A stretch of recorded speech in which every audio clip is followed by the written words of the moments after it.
Peter?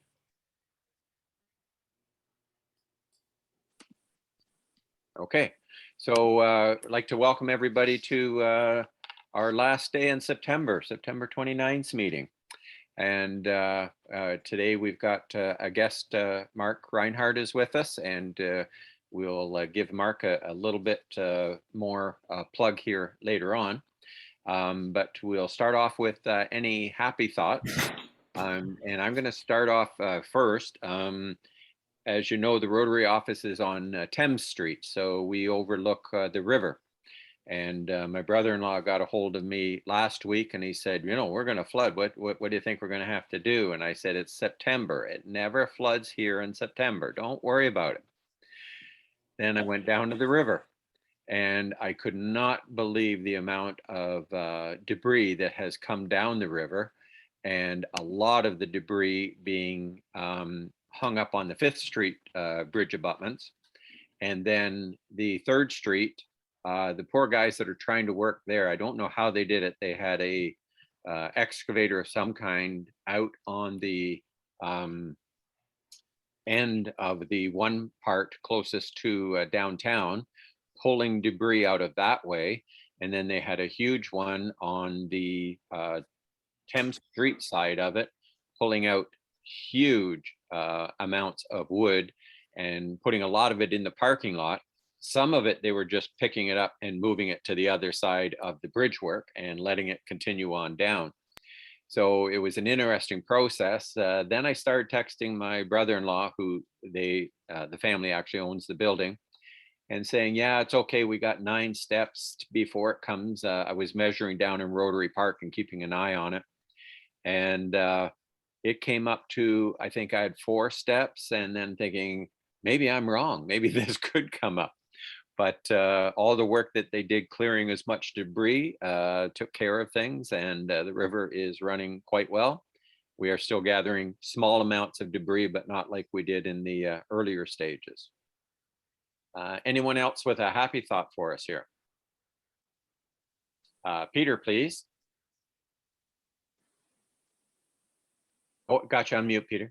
A couple of things. One is on the weekend, we submitted to Rotary 10-page letter with answers to the questions on the Payten Guatemala Rotary Rachel project,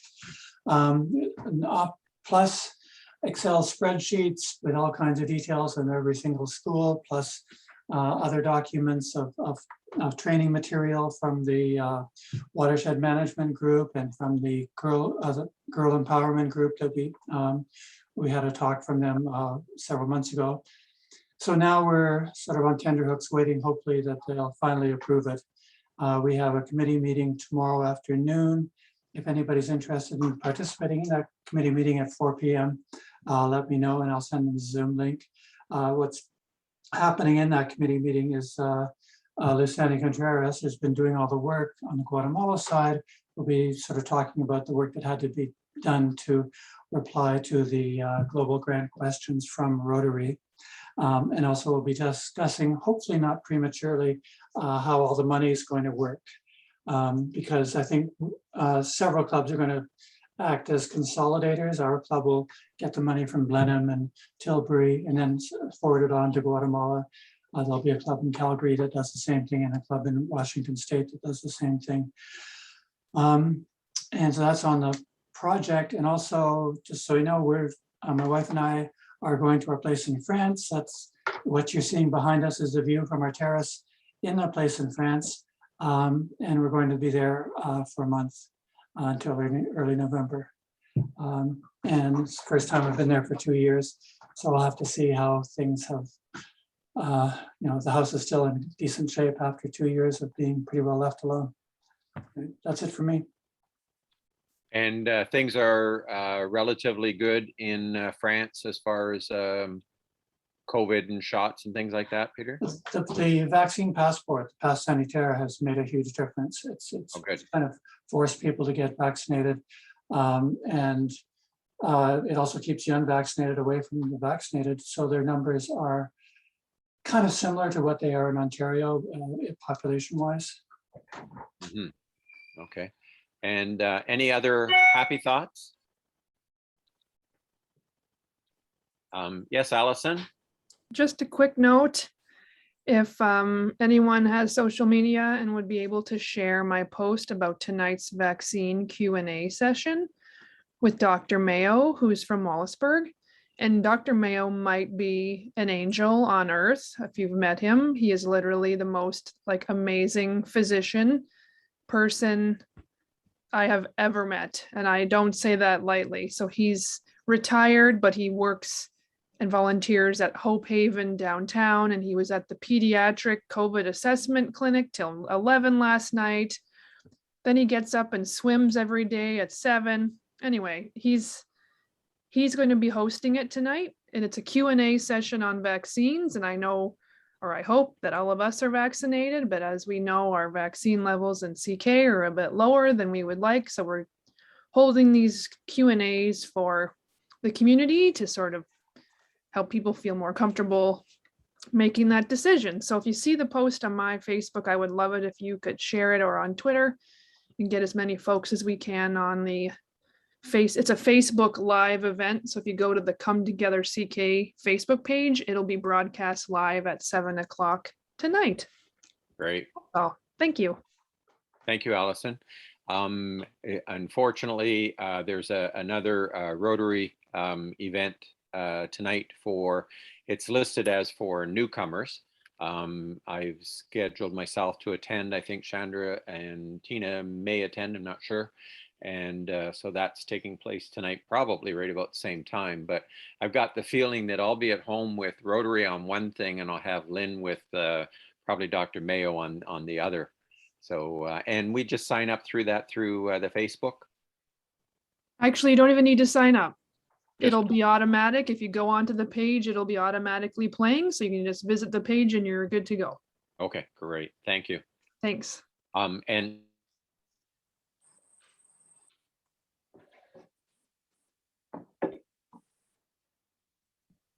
Did President Brett freeze?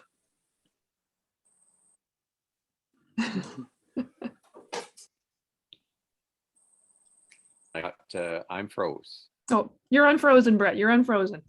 Okay, so we thought you'd be impressed with our renaming of Tom. Oh, I didn't even see that. I wondered. I thought we were gonna, I didn't think we'd have to point that out to you, but I have. that Oh, was my request. there you go.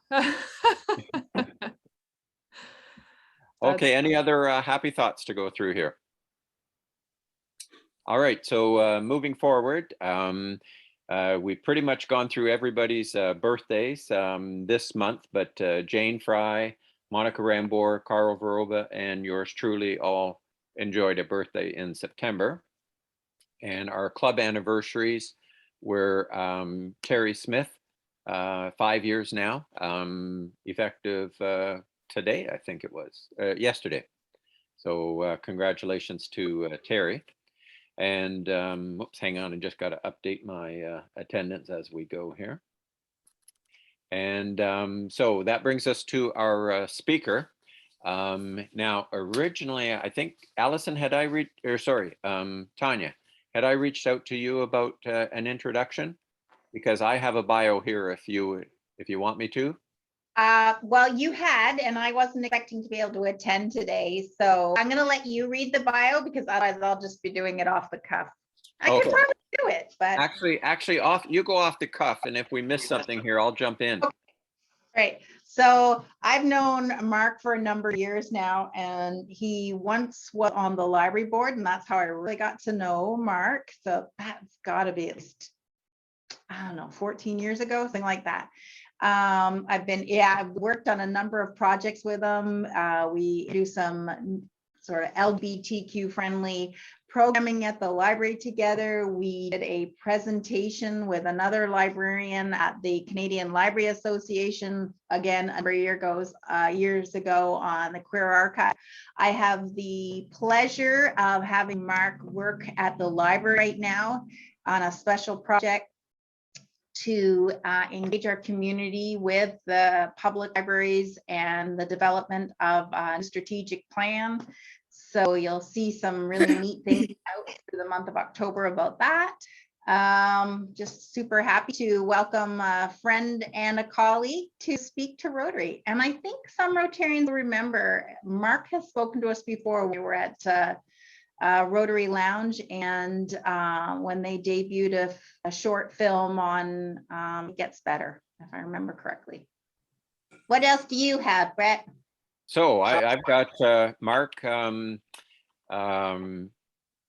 went through with performance history, and it's allowed him to engage in some of Canada's leading dance creators, including Andrea Non, D.A. Hoskins, as part of the Dora award-winning ensemble of This Is a Costume Jewelry, and with Peggy Baker from her residency with the City of Kingston, August 2015-2016. He's a visual artist and seeks to interpret and intervene, finding color and rhythm where there are perhaps not expected. His vibrant colored yarn and duct tape installations and sculpture work has been exhibited both in Canada and the United States, specifically as part of the Rhubarb Festival in Toronto, Toronto Circus Festival, Canzine, Toronto and Vancouver, Gratefulest in Cleveland, World of Threads Festival in Oakville, and Summerworks 2020 in Toronto.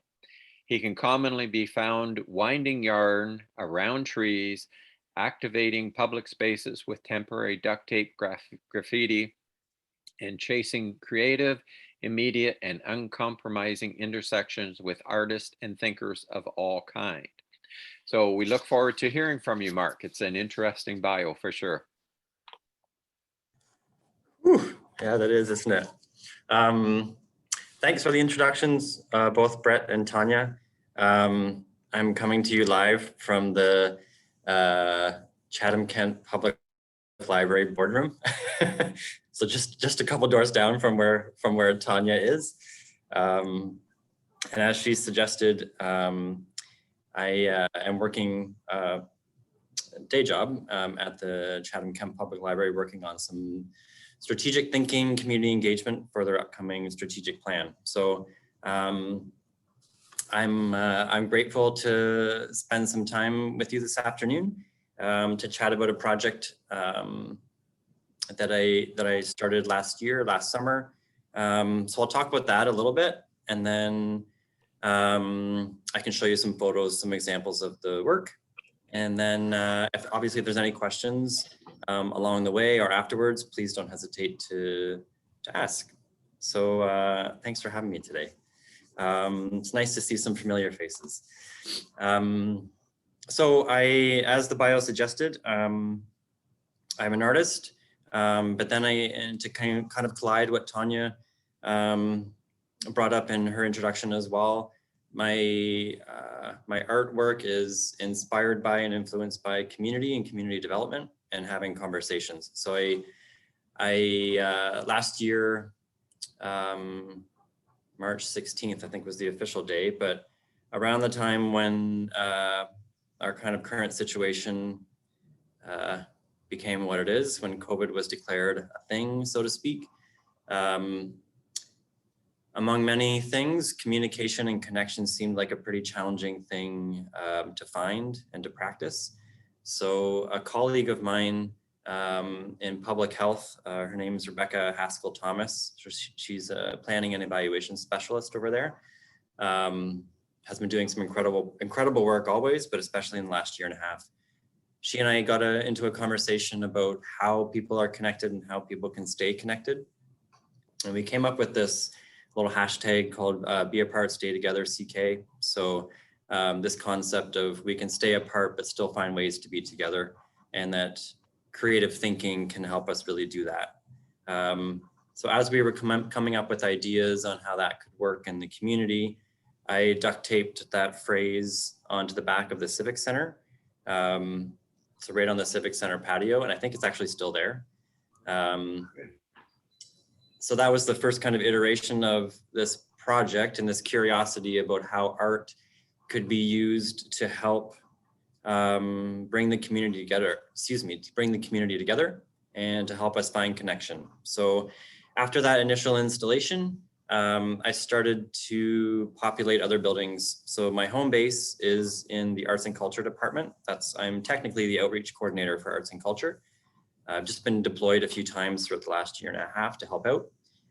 So I started tagging, in graffiti terms, different cultural buildings that belong to the municipality. So the Capitol Theater and the Cultural Center were two of the next buildings, and I put some phrases on there out of duct tape. So "We are in this together" was on the Capitol, and then on the Cultural Center it said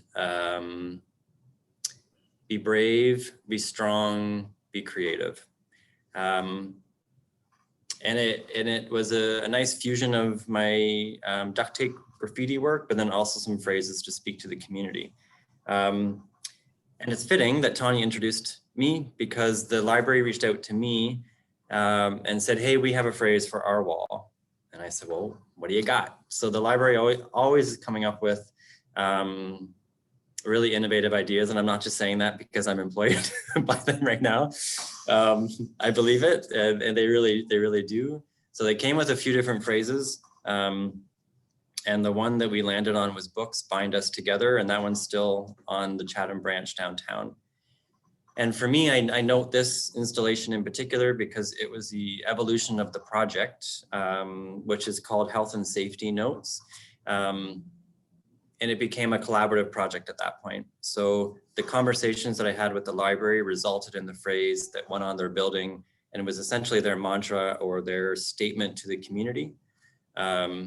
So then that evolved into 70 different locations in Chatham Kent, all throughout the geography, from institutions to schools to private residences. I met with folks, safely, of course, and had conversations about connection, about creativity, about vulnerability, about resiliency, and then distilled those conversations into phrases. And then those phrases populated different spaces in Chatham Kent. So at some points, especially early on, I think it felt like we were just kind of shouting to each other in the dark and not really knowing if people were hearing us sometimes.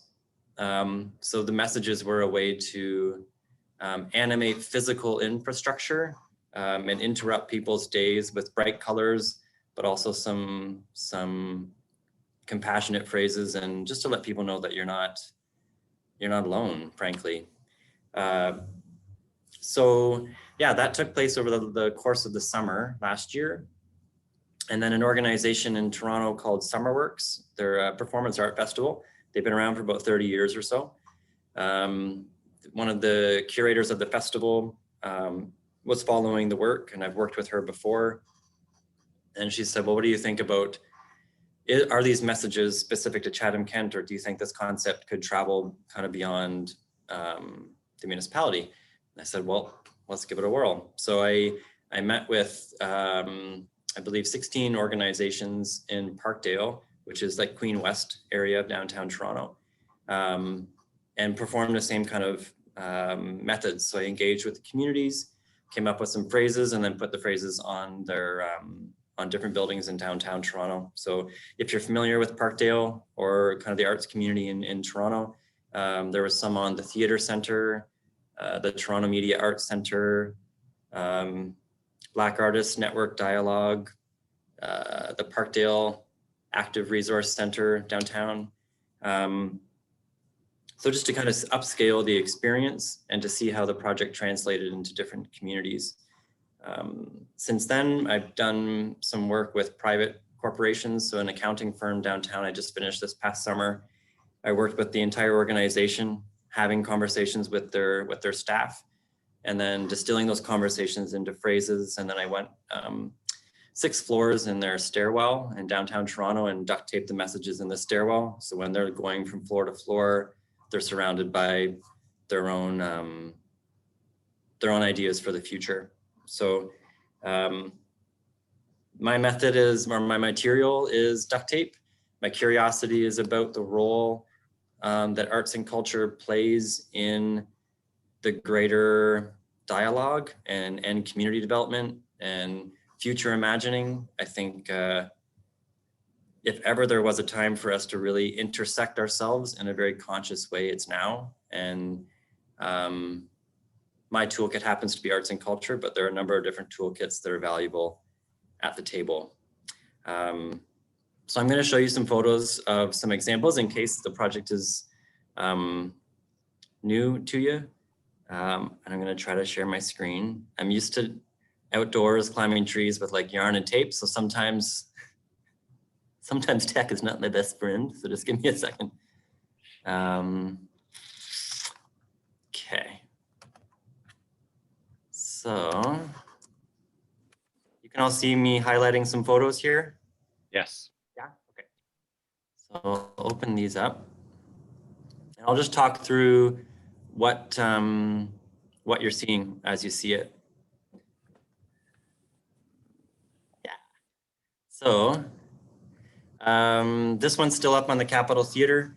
Nevertheless, we persisted, and this one actually. Mark, we're just seeing the whole 17 slides right now. Oh, okay. Thank you for that.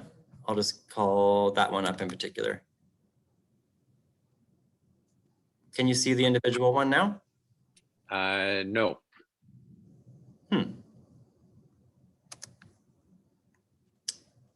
Well, let's see here.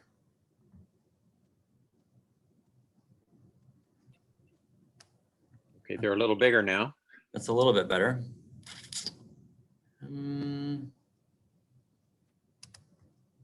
No. That's strange. Let me try that again. Okay, I'm going to try something else. Give me 1 second. Sure, no worries. Talk amongst yourselves. I see a picture that looks like 5th Street without any debris hanging on top of it.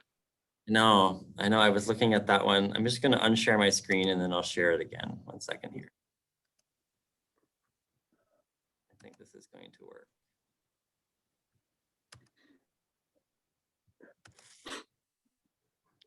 Can you see that now, large size? Yes. Okay. So I'll make my way to the bridge one. So this one was on the Capitol. The nature of the tape is that it's temporary. So they're general forms of public art, even graffiti, is that it's far more permanent. This is specifically temporary in nature, so the messages could be changed. And they are just kind of thoughts that pass kind of like a cloud in the sky. So initially I had a tape message on here that said, we are in this together. Somebody in the community did not feel that way and the message disappeared one night. So I put this up as a bit of a suggestion to say that when some momentums get swiped away, nevertheless, we will persist. So I figured it was a nice statement that spoke to the overall event, the overall reality of COVID, but then also to that specific situation.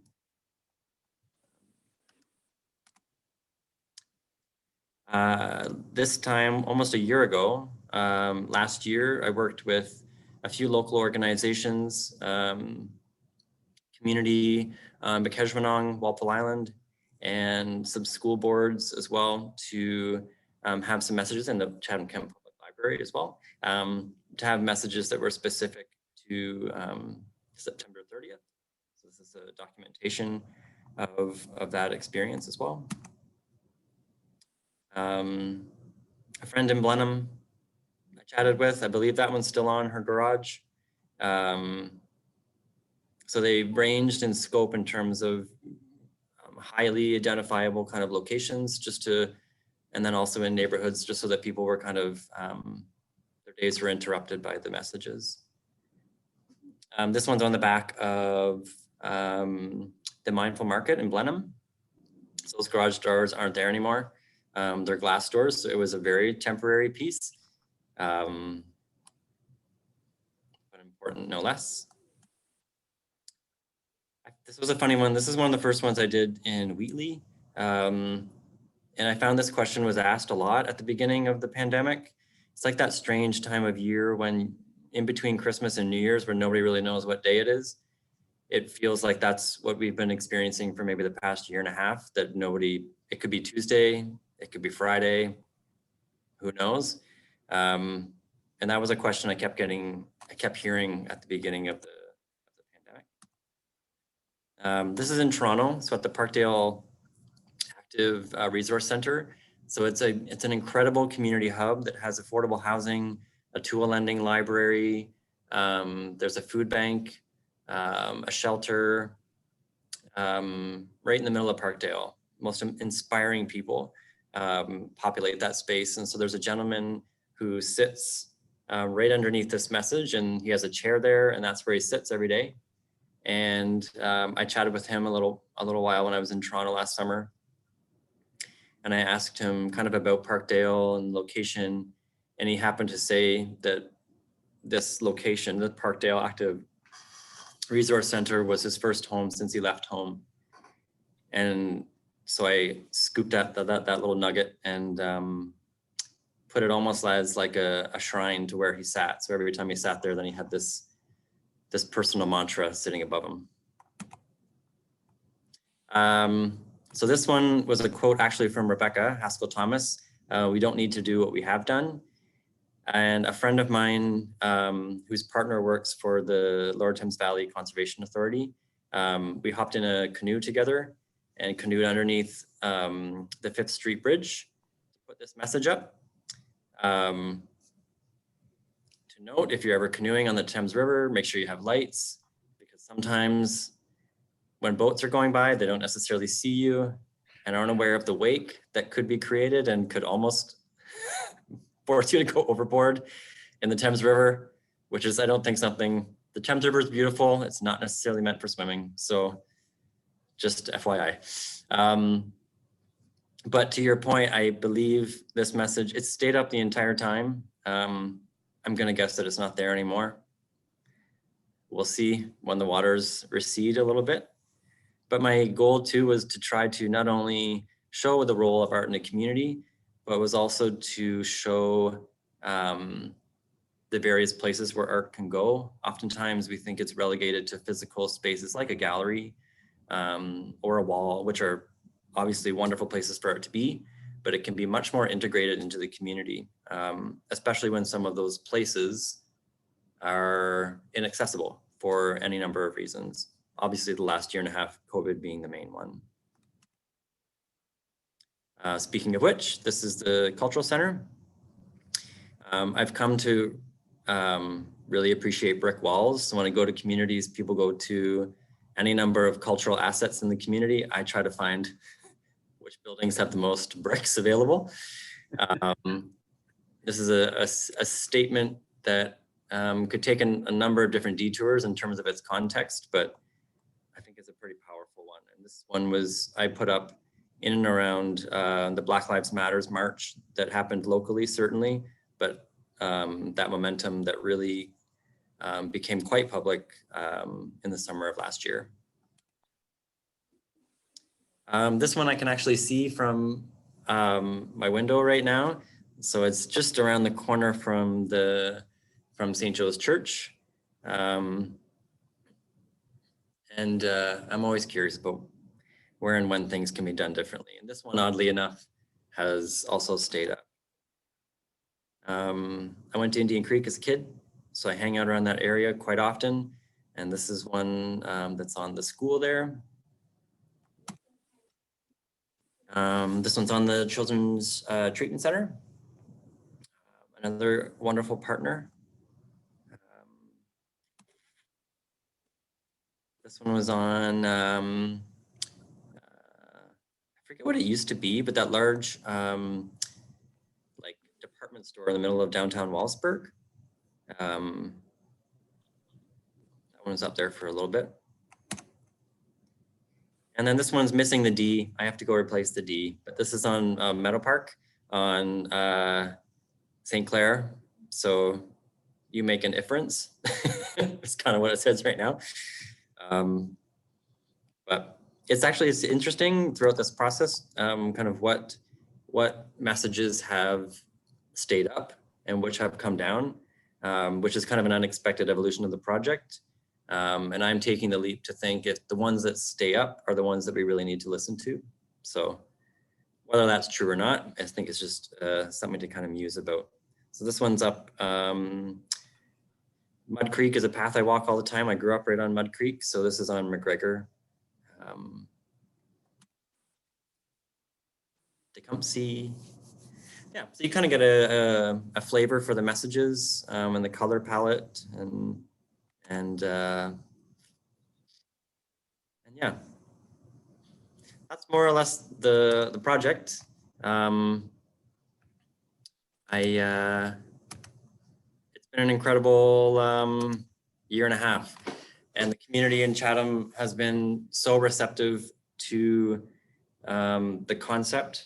And I think people have really, not just my project, there's been wonderful ways that people have been creative over the last year and a half, and it's inspiring to see. So thanks for the opportunity to come and chat about it today.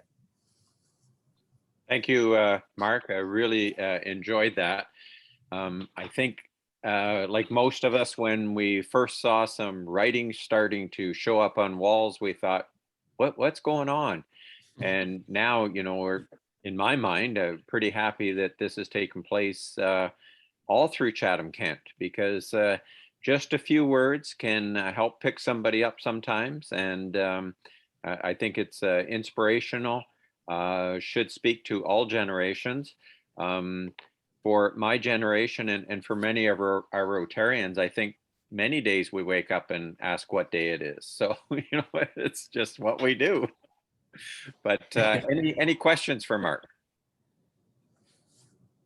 I'll go with Allison. Hi, Mark. Hi. Good to see you. You too.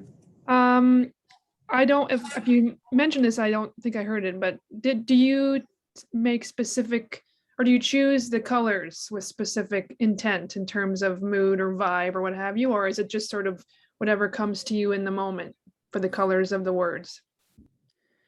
Yeah, great question. Thank you. I tried to, the color choice is mostly aesthetically based. So I tried to just have it balanced. So, I mean, literally I stack the tape and I hold it. It's not very technical. I hold the tape up against the brick and I just put them side by side to see what will work. Depending on where the sun hits a message and the color of the brick, certain colors will fuse into the brick a little bit more specifically. Like sometimes yellow doesn't show up, or sometimes like lighter blue doesn't show up. So I have to just be mindful of the shade of brick that it goes on. And also if it's not on brick, then that changes things a little bit as well. But I just try to keep it balanced. Certain words, if a certain word is more important in the phrase, then that might get, I tend to go magenta if it's a more important word. So that the bolder colors usually hold space better for that. Cool, thank you. Thanks. Barry Fraser, please. Whoops, I got you on mute there, Barry. Good afternoon, Mark. Good having you with us. Good to I see will you, just Barry. note that your father was our longtime legal advisor on matters whenever required. Always wished we never had to go in to see him, but anyway, it's good to have that element of support. I dare say everybody here has seen at least a few of of what you showed here today. Might I suggest you make a summary of all of those with the location where they are, and send them over to Brett, and he could circulate them out to us. I will absolutely do that. It's the challenge is that it's been a year and a half. Some of them don't exist anymore. Oh, I see. Mostly due to weather. They adhere quite well, which is great. But I'll send over a few that I know are still up for sure. As an example, the one that's on the Chatham branch of the library is certainly still there. So come on down to the library. And if you don't have your library card, grab a library card as well. I thought it was always Tanya that was hitting the pitch to that. I have my minions. But I'll come up with at least a short list, Barry, that I can send along. So if you want to go check some out, you can. And then, I mean, it's another plug for the library, but do stay tuned to the library branches all throughout Chatham Kent, who may or may not be visited by some duct tape in the near future. A quick question, Mark. Where do you find those colors of duct tape in the sizes that you need? Well, if I told you, then I would be revealing my source. And I know the answer. Oh, He's really particular about his colors. We were looking at them online, and there was one, what was it, emerald something, and there was citrus, and it was more a fluorescent. I'm like, ooh, that's a nice color. And Mark's like, no, not that color. He's very particular. I can tell you, it's not a big deal. I go through Staples, to be honest with you. I try to go online because as soon as new tape appears at the Chatham location, I usually scoop it up. So to not monopolize the local duct tape scene, I order online, and they're so good. And I've actually found it's the cheapest route as well. So. I love the colors you've come up with. Oh, thanks. Any other comments, Barry, again, please? Yeah, Mark, I'm wondering if you've ever connected with Mr. Green. Not specifically, or at least not yet anyway. Well, I'll tell you, my youngest brother is a duct tape guru. And Okay. he made me a wallet solely out of duct tape commemorate the Canadian de Montreal. Okay. It's Canadian duct tape wallet. Can you do that? For the right price. Please. Oh, hang on. I don't know if it's my connection here at the office or not, but okay, we got you back. Barry, I just, thought your brother was thinking of nothing ever comes out of your pocket, so you might as well stick it in the duct tape. Karen McDonald, you had a inquiry?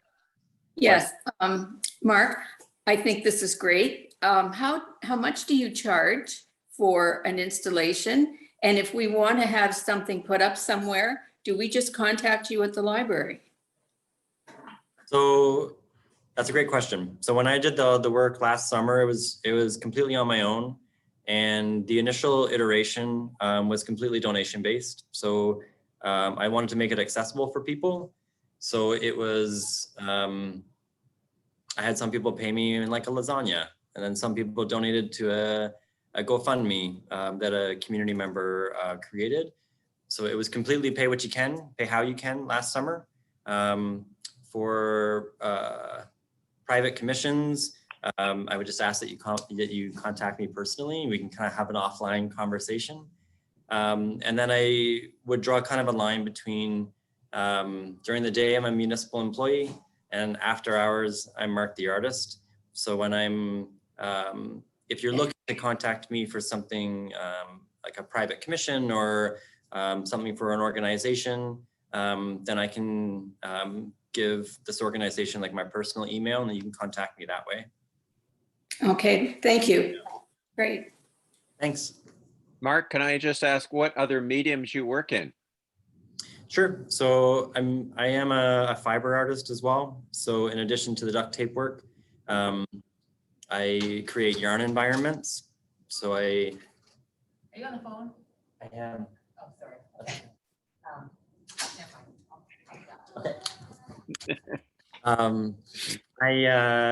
So I create like yarn, essentially called yarn bombs. So I wrap yarn around trees and create kind of like yarn mazes. I've done that before. I'm a performance artist as well. So I used to be like a gymnast and a dancer and a yoga teacher and things. So I'm also a performer in that respect. I try to keep the mediums that I use flexible depending on the context and kind of what's being asked of me from an artist lens. Mhm. Thank you. Yeah. Karen Kirkwood-White, please. Hey, Mark, Hi. can you put your phone number and your email in the chat for people? Oh, good idea. Yep. Thank you. I know how to get a hold of you, but other people don't. And any other questions here? Yeah, Allison, you have Mark's contact info, right? I do, yeah. Okay. It's also in the chat. Do you know how to look at the chat, Dad? He'll have to remind me. Okay. I'll send it to Brett to send along out to the group as well. Great, thanks, Mark. No problem. I'm just gonna jot this down.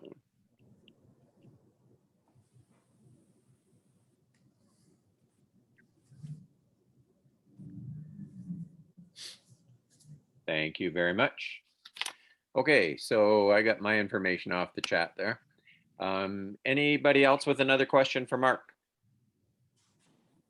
Well, Mark, we just want to say thanks again for coming in and giving us some information about this. Like I say, it picks up your day when you go by a building that has a phrase on it. It just gets you thinking, and usually on a positive message. I do really like the one that's on the Children's Treatment Center as well. So that speaks well. I think Donna agrees with me, and I'm sure Ashley does as well. So that will conclude our speaker for the day. Now, next week, we are going to try our first in-person message. I'm not too sure how it's going to go. But I figured we got to give it a shot sometime. So we'll be at the Links of Kent back in our room. And if we can get 15 or 20 out there, I'd be very happy. You do have to have your vaccination card with you so that we are going into a restaurant environment. So we need to show that we have our proof of vaccination double. I may grab some information from a couple of other sites I've seen and just send that out. And I've heard from a few people, if you plan to go, I'd like to get a good number to let the links know how many we're coming back with when we are back in there. And next week, we're going to have a wood carver, Drew Tempset. So we'll actually meeting back in person might be interesting to see that. It's kind of interesting because sometimes Zoom is easier. So in this case, having Mark able to present the images to us on Zoom, I really appreciate. So I could see in the future that there may be sometimes that our speaker will be coming in by Zoom. And after next week, we'll have a better idea how we will be proceeding. So we'll see how that goes. Moving forward, just reiterating last week, we approved that when CK Recreation Program can get back to us, we'll be having some Play Ranger afternoon set up for kids in both Wheatley, in the school system, as well as possibly a couple of regular ones. So thank you for the support from everyone on that. We had set up earlier with our centennial that we were going to do some things with Parks and Recreation. And with the event that took place in Wheatley, we certainly want to lend our support there. I did note that one of Mark's slides, I believe, was on the side of Adamson Guardian Drugs. And they are, I believe, setting up a temporary place that they'll be working from. Donna, can you just confirm that? Yeah, Monday they start at the Friendship Center. The Friendship Center is kind of was the older public school, high school in Wheatley that is now for senior activities, but they've rented out some space in there. I was just thinking when Mark was talking, it might be good timing for a sign, although it's drifting outside of COVID. So yeah, certainly it's going to be a long-term change in the community. So that did come to mind. Yeah. Great. Thank you, Donna. Yes, we're trying to support Wheatley in that way. The Rotary Eco Trail, as Barry had mentioned previously, the pathways have been redone. I haven't been in since the floods were affecting us with the Thames River and McGregor Creek. So I need to go and take a look at that. But as I said earlier, the debris that was in the river was really something. And if you're by the Rotary office and go by the parking lot that's down by the 3rd Street Bridge, you'll see some massive logs are there that they pulled out of the river and are trying to disperse of. This last weekend, we were going to have a bit of a cleanup event. We canceled that due to the waters that were coming down the Thames. There is hope that that's going to take place on October 9. They know it's Thanksgiving weekend, but we need to try to squeeze it in before we run out of too many weekends that we have good weather. So we'll be again putting notice out, a meeting in the Armories about 9 o'clock in the morning and doing an event of a 3-hour cleanup along the McGregor Creek. So that'll be October 9. We're heading into polio month. So Pints for Polio with Sons of Kent. There'll be a farmer's market on October 8. And October 13 will be a Rotary social night, again at Sons of Kent. So many of us may not be beer drinkers, but we know people who are beer drinkers. So buy a couple of 6-packs and have End Polio Now beer on hand. October 20, we'll be looking for Pizza for Polio. So last year, I think we kind of blew many of our vendors away with that promotion. So hats off to Allison and her team that helped out with that. And we're looking forward to that. I need to say thank you to many people. I put out the request to give us a hand with bundling up tickets. It's for the bingo event. And it was our friend Rick Budnerick had done a lot of that for us in the past, as well as taking it to community living. And so I had many volunteers pick up. I had 15 cases and they have all gone out to be bundled. And I have about 4 of those back already. So very much appreciated to those. The bundling of the first set going out is actually quite easy. So it doesn't take too long. And that's been taken care of. So again, next week, our first getting back to maybe some sort of normalcy, as long as you're vaccinated, please. And if you're not vaccinated, maybe you can Zoom in, and we're going to try and figure out how that goes. Keep in mind, some of us are technically challenged, so we're hoping that we can put that together with moving forward. And I have to apologize that Julia is unable to be with us today. So that's going to conclude, unless there's anything else anybody wants to throw in for the good of Rotary. Any questions, comments? I think we're good to go. So thank you everybody for attending. Mark, thank you so much. I really did appreciate hearing from you, and look forward to seeing anything else that pops up in town.